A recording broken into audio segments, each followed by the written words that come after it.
lots of question marks. Why do Americans become medical tourists?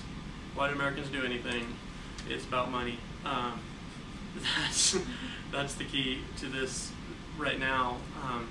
Is the U.S. situation, as you know, economists in here, statisticians in here, it's not so good.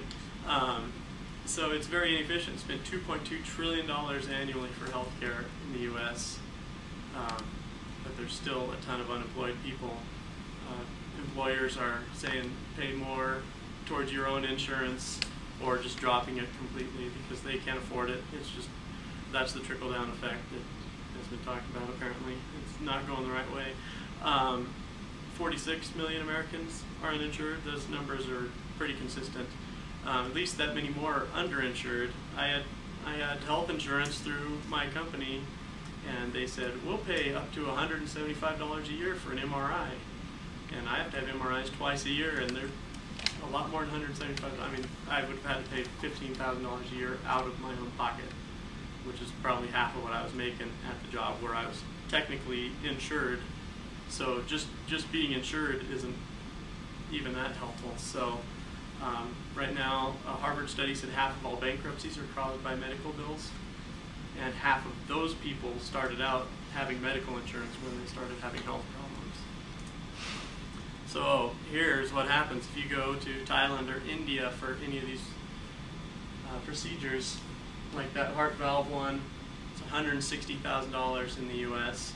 In Thailand, it's $11,000, about $12,000. India, it's under $10,000 for the same exact treatment. So you can fly there and stay in a hotel. You can stay in the hotel longer. You can bring a friend. You can sightsee, and still pay 20% of what you would have paid just for the procedure in the U.S. Okay, and I talk a lot. So here's India. I'm going to focus on.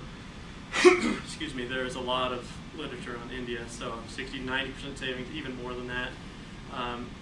Things Americans like, they have American and British trained English-speaking doctors, one-on-one nursing care, state-of-the-art equipment.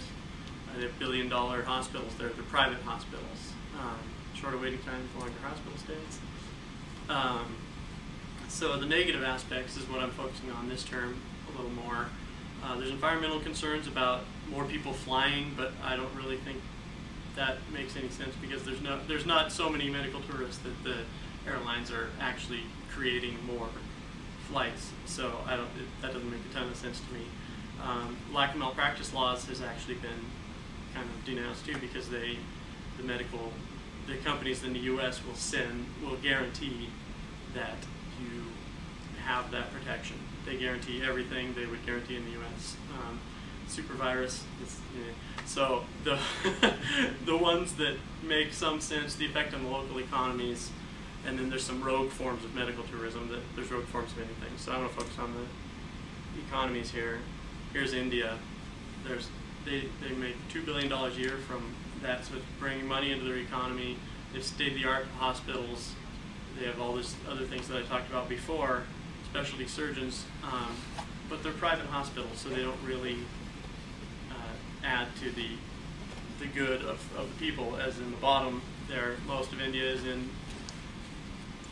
very poor, $812 average per capita. So it's still a debate whether medical tourism is really helping India's economy, or are they poaching India for cheap stuff. So the future, sorry I started speeding there.